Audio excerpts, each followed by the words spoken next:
পরিকল্পনা ছিল মানুষ নিয়ে চাঁদ ও মঙ্গল গ্রহে যাবে ইলন মাস্কের আধুনিক মহাকাশযান স্টারশিপ, কিন্তু আকাশে ওড়ার আগেই মাটিতে বিস্ফোরিত হলো ইলন মাস্কের মহাকাশ কোম্পানি স্পেস এক্সের এই রকেটটি।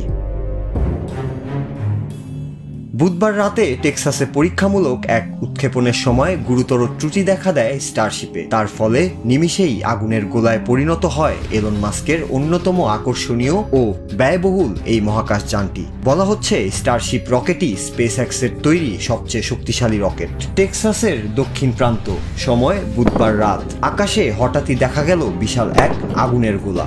মুহূর্তেই তা রূপ নিল এক ভয়ঙ্কর বিস্ফোরণে। উৎক্ষেপণের আগেই স্টারবেস নামক স্পেস এক্সের পরীক্ষা কেন্দ্রে হঠাৎ ঘটে যায় ভয়াবহ এক দুর্ঘটনা। টেস্ট স্ট্যান্ডে থাকা অবস্থায়, অর্থাৎ রকেটটি তখনও মাটিতে থাকা অবস্থায় হঠাৎ ঘটে বড় ধরনের এক ত্রুটি। মুহূর্তেই রকেটটি বিস্ফোরিত হয়ে আকাশে ছড়িয়ে পড়ে বিশাল আগুনের গোলায়। এই বিস্ফোরণের ভিডিও ধরা পড়ে স্পেস এক্সের পরীক্ষা কেন্দ্রে স্থাপন করা নজরদারি ক্যামেরায়। দৃশ্যটি এতটাই নাটকীয় যে ব্রিটিশ পত্রিকা ইন্ডিপেন্ডেন্ট একে বর্ণনা করেছে মহাকাশ অভিযানের ইতিহাসে এক চমকপ্রদ মুহূর্ত হিসেবে। স্টারশিপ স্পেস এক্সের এখন পর্যন্ত সবচেয়ে উচ্চাকাঙ্ক্ষী প্রকল্প। ভবিষ্যতে এই রকেটের মাধ্যমেই মানুষকে চাঁদ ও মঙ্গলে পাঠানোর স্বপ্ন দেখছেন ইলন মাস্ক। তবে তার আগে চলছে একের পর এক পরীক্ষামূলক উৎক্ষেপণ।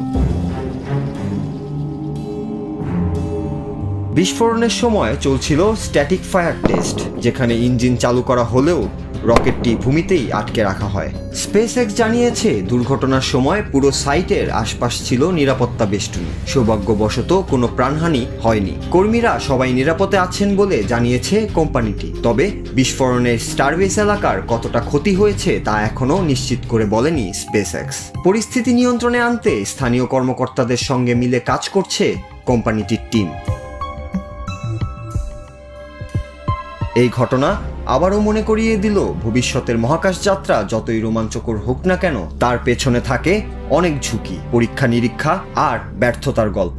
আর ঠিক সেই পথ ধরেই এগিয়ে চলছে ইলন মাস্কের মহাকাশ স্বপ্ন।